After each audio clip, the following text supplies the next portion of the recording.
on avance dans la compétition et plus on avance dans la compétition et plus les matchs sont de plus en plus difficiles. On va jouer l'équipe championne du monde avec des joueurs de qualité, un entraîneur de grande qualité, le meilleur sélectionneur au monde. Nous, on va continuer sur ce qu'on sait faire, avec beaucoup d'ambition, pour essayer de créer la surprise et pourquoi pas aller en finale de la Coupe du Monde. Yes. Hello, yes. So yeah, he did it in French, I will do it in English. As players, we're all excited to be in this semi-final. And everyone is really motivated to play against the best national team in the world. And I think with the help of our trainer and the technical staff, we'll have a good game, and hopefully we'll see each other again for the final.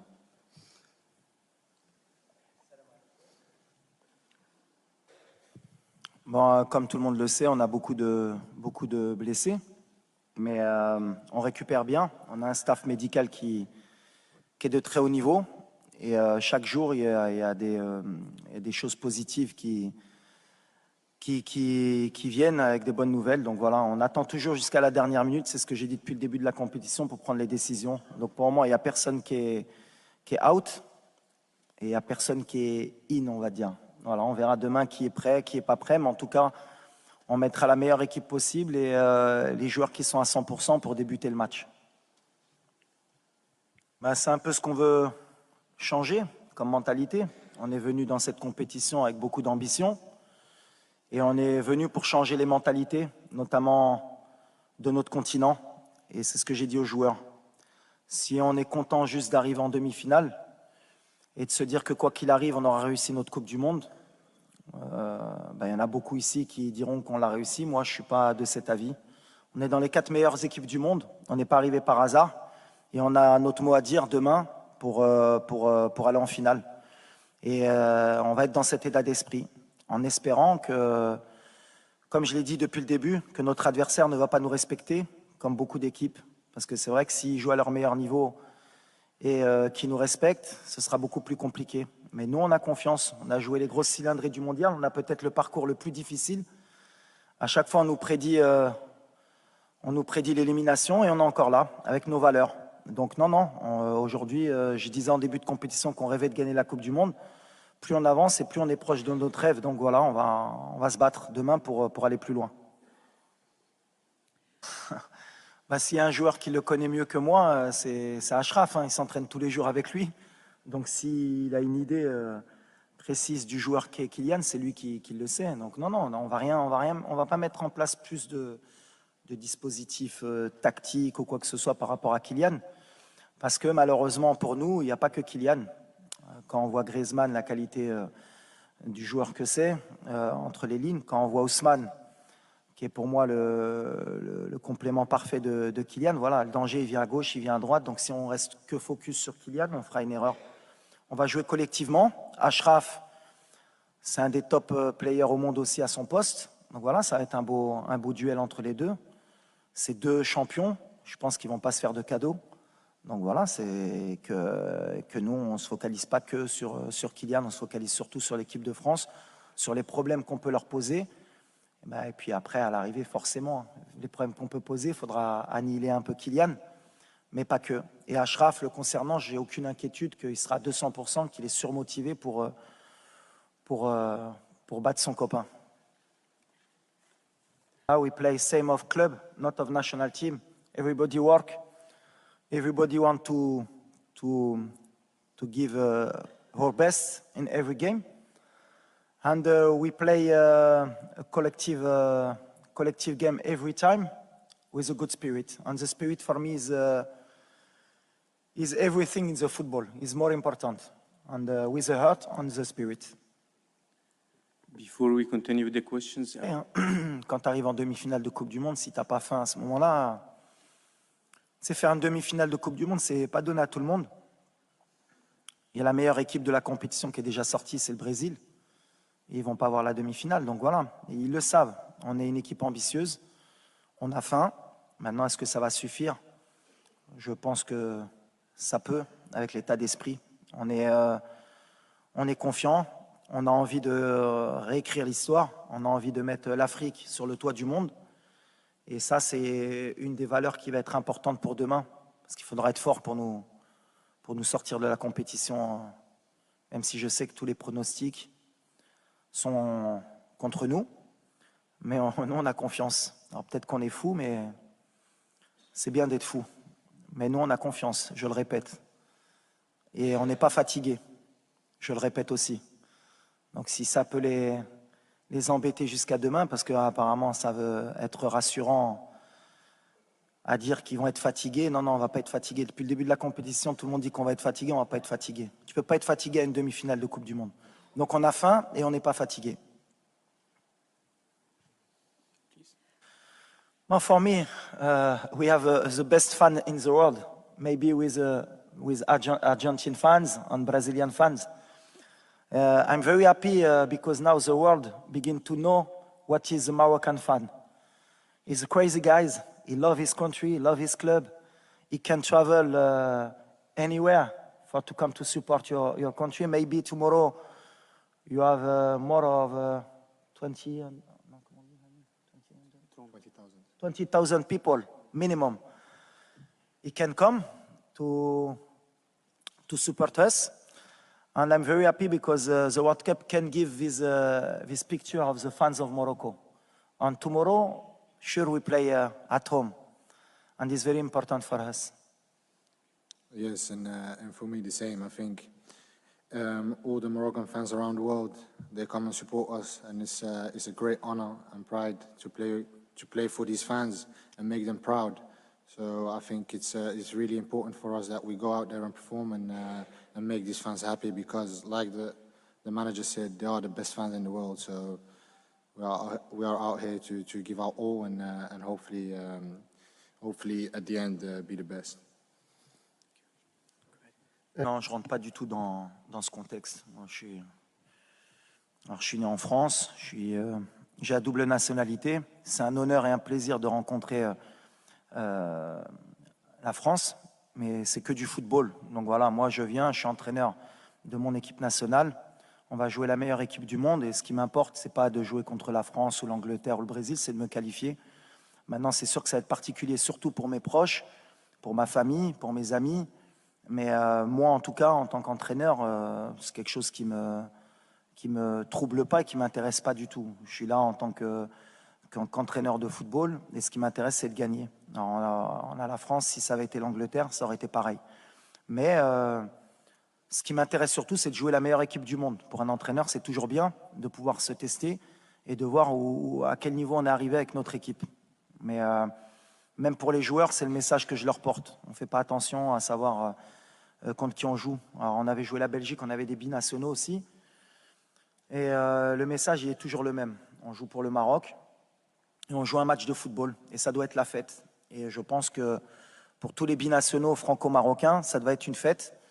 Et quoi qu'il arrive, je pense qu'on fera la fête ensemble sur les champs, que ce soit si c'est le Maroc qui gagne ou la France. Parce que voilà, on vit ensemble et on est content d'être ensemble. C'est le plus important. Alors après, il y a la mode, c'est ce que j'ai dit, je vais le répéter. Puisque maintenant on est en demi-finale, c'est bien, il y aura peut-être plus d'écho. Cette possession de balles, mais c'est extraordinaire. Comment même vous, les journalistes sportifs, ça vous fait rêver. 60-70% de possession de balles, tu as fait 2 tirs dans le match. Les XG, ça c'est la meilleure invention pour les coachs ou pour les joueurs. Les XG. On aurait pu gagner parce qu'on a eu 4 de XG. Mais tu as un attaquant en bois qui a loupé 4 occasions. Et si tu as donné 4 XG pour rien. Nous, on est là pour gagner. On n'est pas la possession, si on peut l'avoir, on va la prendre. S'ils ne nous la laissent pas, on va leur laisser. Mais on va se battre avec nos moyens pour gagner. Et je pense qu'il y a un sélectionneur en face de moi qui est le meilleur au monde pour moi. Et il a très bien compris ça depuis longtemps. Et il gagne comme ça aussi. Donc voilà, nous, on est là pour gagner. Alors après, parler de est-ce que vous allez avoir la possession? S'ils nous la laissent, on va la prendre. Je ne pense pas qu'ils vont nous la laisser. Et s'ils ne nous la laissent pas, il faut qu'on sache comment faire, comme on a fait les matchs d'avant, pour les empêcher de tirer le plus de fois au but et qu'ils aient le moins de XG possible pour nous battre. C'est le truc. Mais on y va pour faire un coup et pour gagner. Mais la possession, alors, Je vais demander à Infantino, s'il peut donner 1 point ou 3 points à partir du moment où on peut avoir 60% de possession, ça va changer beaucoup dans les championnats. Parce qu'à part City, qui est à chaque fois à 70 de possession, mais la possession, je suis passé par là, moi, la possession. C'était mon rêve. Moi, Guardiola, à un moment donné, m'a rendu fou, lui aussi. Ah ouais, tiki-taka, la possession. Ah ouais. C'est sûr que quand tu as De Bruyne, quand tu as Bernardo Silva, quand tu as XY, la possession, c'est bien. Gagner. Moi, ce qui m'importe aujourd'hui, c'est que l'Afrique, aujourd'hui, parce qu'il y en a beaucoup, et notamment les journalistes européens qui ont critiqué un peu notre jeu, moi, je pense que ça les embête aujourd'hui de voir une équipe africaine jouer un peu comme les équipes européennes qui ont compris. Alors, je sais que ça fait plaisir de temps en temps. Ils étaient sympas, ces Africains. Il y avait un peu de danse, ça jouait bien, ils nous ont fait plaisir. Bouffal l'a mis 2 petits ponts, c'est magnifique. Mais il rentre à la maison. Non, non, c'est fini. On passe à autre chose. On a envie de gagner. On a envie de gagner pour l'Afrique, on a envie de gagner pour les pays qui sont en voie de développement, qui dans le football, pour qu'ils apprennent qu'aujourd'hui, on peut gagner avec un minimum, parce que c'est le football. Il n'y a pas qu'une manière de jouer. Et je prends exemple sur la France. Parce que c'est bien beau, mais moi, 2018, ils m'ont fait rêver la France, comment ils ont joué. Ils ont tout compris. Ils ont explosé tout le monde. Et contre l'Angleterre, ils n'ont pas eu 40 occasions. Ils ont explosé tout le monde. C'est la meilleure équipe. Si on peut prendre un peu exemple sur eux, demain, pourquoi pas. Mais XG, possession, c'est bien. Les datas, je crois qu'on a 0,01% de chance de gagner la Coupe du Monde au départ de la compète. Je ne sais pas, on est monté ou pas à peu près. Peut-être on doit être à 0,03 peut-être maintenant. Mais on va essayer de faire mentir cette statistique. Alors peut-être demain, je vais passer pour un con. Hein. On va dire, ah, il a trop parlé. On est à 12. Alhamdoulilah. Alhamdoulilah. On va essayer de monter après le match un peu plus. Bonjour. Bah, pour moi, il y a mes parents, il y a ma femme. Mais après, il y a tous les joueurs aussi, tous les parents des joueurs, on est tous une famille. Et je pense que ça, c'est une force à nous. Et j'espère qu'on continue comme ça parce que c'est beau à voir. Si tu vois les vidéos après le match et tout avec les joueurs, avec leur maman et avec leur papa, c'est quelque chose de beau. Tu as des larmes dans les yeux. Donc, oui, ça donne une force incroyable. Et on va utiliser cette force pour les prochains matchs. Ben, par rapport à la situation, ce que j'ai pu apporter, je pense que c'est surtout les joueurs. Moi, j'ai essayé de créer rapidement un groupe, c'était important. Et j'ai beaucoup réfléchi à comment aborder le tournoi, parce qu'en fait, la compétition de la Coupe du Monde, ça n'a rien à voir avec des qualifications ou avec une préparation sur du moyen ou long terme. Donc on était sur du court terme, il fallait préparer une équipe pour un tournoi. Comment faire pour gagner des matchs dans un tournoi et se qualifier? Donc on a beaucoup réfléchi avec le staff. On a mis beaucoup de petits détails en place, notamment la venue des parents, des familles, pour essayer de créer un état d'esprit qui puisse nous aider à nous surpasser dans cette compétition. Et ensuite, tactiquement, on a été au plus facile et au plus rapide, c'est-à-dire d'être une équipe très bien organisée, qui fait des sacrifices et qui a confiance en elle. Donc voilà, pour le moment, ça nous a réussi, ça aurait pu ne pas marcher. Mais on a pris des options qui aujourd'hui nous donnent raison. Et je suis content pour ça, parce que les joueurs, surtout, ont adhéré et ont cru au projet. Et je suis tombé sur des vrais bons gamins qui aiment leur pays et qui m'ont suivi. Donc voilà.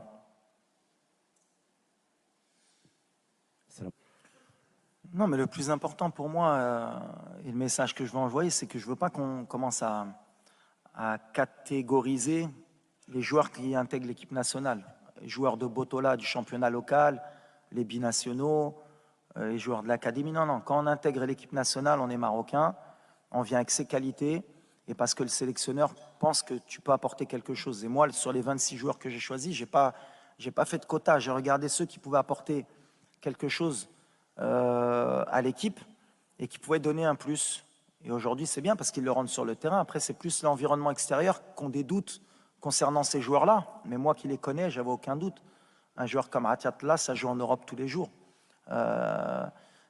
Yahya Jebran, ça joue en Europe tous les jours. Dari, même s'il a eu quelques complications à un moment donné à Brest, mais c'est un jeune joueur, il va progresser comme Aguerd à l'époque à Dijon. C'est des joueurs qui peuvent jouer en Europe. Voilà. Après, c'est l'état d'esprit, c'est ce que je dis. Une équipe nationale, c'est complètement différent de club. Il faut créer un groupe, un état d'esprit et que tout le monde adhère. Et c'est ce qu'on a réussi à faire. Mais c'est bien pour l'avenir parce que ça a donné confiance à des plus jeunes et à des joueurs du championnat local pour progresser et travailler. Juan aussi.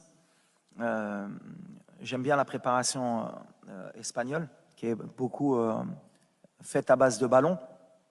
Et c'était ma priorité au départ d'avoir un staff pratiquement 100% marocain. J'ai fait une exception juste pour la préparation physique. Pas qu'au Maroc, on n'est pas bon. Au contraire, on a des très bons préparateurs, mais je voulais apporter une touche spécifique avec la préparation physique espagnole. Et Edu, il nous apporte tout ça. Il s'est très bien intégré. Il a une capacité d'adaptation. Et je l'ai aussi pris parce qu'il avait entraîné dans le monde arabe. Il avait entraîné aux Émirats et en Arabie Saoudite aussi. Donc, il connaissait aussi la mentalité arabe. Donc voilà, mais on est très, très heureux de sa venue. On est très heureux de son travail. On a la chance que Sa Majesté, que Dieu l'assiste, a mis beaucoup de moyens pour faire progresser le football au Maroc. Et c'est aussi en grande partie sa réussite aujourd'hui, d'avoir créé l'académie, d'avoir mis les moyens dans les installations au Maroc, avec la création de beaucoup de stades, beaucoup de terrains d'entraînement. Et l'académie, bien sûr, fait partie du projet royal. Et c'est bien parce qu'on a toujours bénéficié des binationaux au Maroc. Hein. Moi-même, je suis venu jouer en étant binational et la génération de 2004, il y avait beaucoup de joueurs formés en France. Mais on a vite compris qu'il fallait aussi créer de la formation chez nous, avoir des forces vives qui font partie du pays. Et avec l'arrivée de joueurs comme El Nasseri, Tegnauti ou Nahi, Aguerd, d'autres joueurs comme Banoun, Dari, qui sont des produits locaux, on va dire, et ben c'est bien. Ça veut dire que l'Afrique et le Maroc progressent dans ce sens-là. Et ils ont enfin compris qu'il fallait se prendre en main. Et Sa Majesté a eu cette vision. Et heureusement pour nous, aujourd'hui, elle fonctionne et elle montre au monde que voilà, au Maroc, on avance et on travaille, comme je l'ai dit.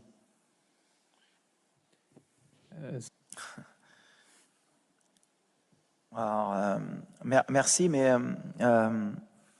nous, on est concentrés sur la demi-finale.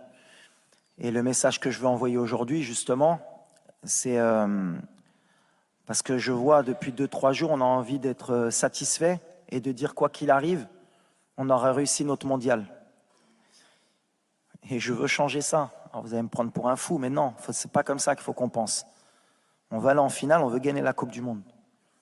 Et c'est pas des paroles en l'air. On n'est pas là pour être content juste d'avoir mis l'Afrique en demi-finale de la Coupe du Monde. Il faut qu'on aille plus loin. Peut-être qu'on n'aura plus cette occasion. Donc pour ça, les joueurs, ils sont prêts à tout. Le staff est prêt à tout pour créer la surprise demain, comme on l'a fait contre la Belgique, la Croatie, l'Espagne, le Portugal. Alors on tombe sur la meilleure équipe du monde, mais peu importe. Aujourd'hui, on est vraiment concentré et on a une énergie qui va être extraordinaire, qui va nous pousser demain pour rééquilibrer un peu les débats. C'est comme un match de coupe. Voilà, quand il y a l'envie, quand il y a la ferveur, quand il y a le public, je pense qu'on est capable. Me concernant, moi, sur mon avenir, je suis marocain, je suis concentré sur mon équipe nationale et j'aime mon pays. Voilà, c'est le plus important. Non, écoute, ouais, j'ai grandi à Corbeil, dans les quartiers populaires. Après, j'ai pas envie d'en faire une histoire, le jeune de banlieue qui réussit, il est parti d'en bas, c'est magnifique l'histoire. J'ai vu, il y a plein qui sont partis dans mon quartier où j'ai grandi il y a 30 ou 40 ans pour faire des storyboarding de regarder, on peut réussir. C'est un truc comme pour... j'ai envie de changer les mentalités. Compétences. Qu'on vient de banlieue, qu'on vient de Saint-Germain-en-Laye, t'es bon. Alors oui, je viens des quartiers, c'était un peu plus difficile pour nous, on le sait, il faut se battre 2 fois, 3 fois plus, mais ce n'est pas un frein pour moi et ce n'est pas un critère pour me plaindre. Je suis là où je suis aujourd'hui et je suis concentré pour faire une demi-finale. Si ça m'aide, oui, forcément. Parce que d'où on vient, on a 2 fois plus faim et comme on s'est battu 2 fois plus, et ben forcément, c'est peut-être plus facile à passer ce message-là. Mais ce n'est pas une raison ou une excuse valable pour essayer de créer des histoires. Je suis là avec mes compétences, j'ai passé mes diplômes, j'ai fait 10 ans d'entraîneur avant de prendre la sélection. Je travaille au quotidien, j'essaye d'avoir les meilleurs résultats possibles et j'essaye de montrer le bon exemple. Et si en plus mon parcours, ça peut permettre de faire rêver quelques gamins, que ce soit en banlieue, que ce soit en France ou en Europe, partout dans le monde, mais surtout en Afrique, eh ben, tant mieux. C'est l'objectif aussi, attention, je mens pas. Mais aujourd'hui, je suis en mission. Et là, le petit, hein, on est en mission ou pas? Pas là pour rigoler, pas de fatigue, je le répète, pour ceux qui pensent, on n'est pas fatigué. Demain, on va courir. On a envie de rentrer dans l'histoire pour le Maroc, pour l'Afrique, pour le Maghreb aussi, pour nos frères aussi, Algériens, Tunisiens, Égyptiens, Libyens, pour l'Afrique subsaharienne, pour tous ceux qui ont rêvé un jour de voir l'Afrique en demi-finale ou en finale de Coupe du Monde. On a l'opportunité là, il ne faut pas la gâcher. Moi, c'est surtout ça que je me rends compte. Je n'ai pas envie qu'on attende 40 ans après pour qu'une équipe africaine ait la chance et qu'il y ait la même conférence de presse dans 40 ans et qu'on dise vous pouvez passer. Non, non, on a l'opportunité demain de rentrer dans l'histoire, de ramener une équipe africaine en finale de Coupe du Monde. Et comme je suis quelqu'un d'un peu fou et que je suis un peu tout ce qui se disait même avant la Coupe du Monde, on a été beaucoup critiqué les pays africains. Il y a beaucoup aussi de commentateurs sportifs qui disaient oui, mais l'Afrique, avoir 5, c'est déjà bien et ils ne sont pas assez bons. Ben, il y a des moments où il faut marquer le territoire et dire non, on est là. On est là et aujourd'hui, on a l'opportunité. Alors, on tombe la France, c'est la meilleure équipe du monde. Ça va jouer sur des détails, mais on va essayer de le faire. On va essayer de le faire, Inch'Allah.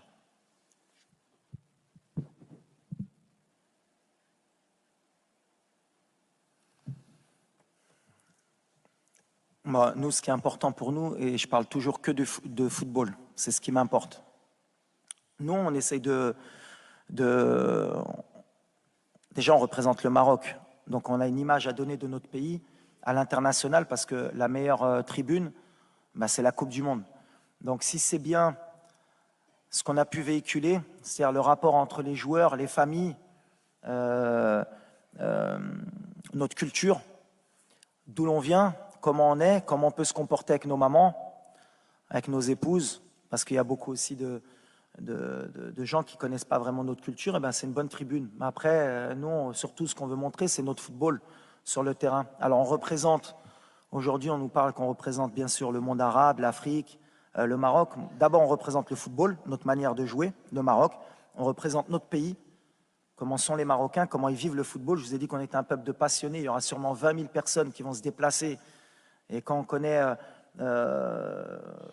les moyens des gens marocains pour venir au Qatar, se déplacer, mettre beaucoup d'argent, c'est pratiquement un budget pour certains pour venir supporter leur équipe, tout comme les Argentins, les Brésiliens, ça montre la ferveur du peuple marocain pour le football. Donc si on peut le montrer, c'est bien. Si on peut faire rêver des gamins dans le monde, que ce soit en Afrique ou dans le monde arabe, c'est encore mieux. Et si on peut donner une image positive de notre pays, du monde arabe, de notre religion aussi, ben c'est encore mieux aussi. Parce que comme je l'ai dit, le vivre ensemble, c'est le plus important. Et je pense que le Maroc, notamment, c'est un pays qui a toujours montré beaucoup de respect pour toutes les religions, pour toutes les cultures. Et c'est un pays qui est magnifique. Et je parlais de Nia, c'est un pays qui est vraiment Nia, le Maroc. Alors vous traduirez en brésilien, en anglais, en français la Nia, vous chercherez, comme ça vous obligera un peu à comprendre. Mais le Maroc, c'est cette qualité. On est accueillant, on est prêt à donner, et des fois on n'attend rien en retour. Alors ça peut être un défaut, mais c'est pour moi une qualité. Et donc si on a pu montrer aux yeux du monde qui sont les Marocains, qu'est-ce que le peuple marocain, et grâce à Sa Majesté, que le Maroc progresse et qu'on avance, eh ben c'est magnifique. Il n'y a pas meilleure tribune que la Coupe du Monde, et je pense qu'on a montré un bon exemple, et on va essayer encore demain de montrer un bon exemple avant et après le match. Yes. Bon, merci.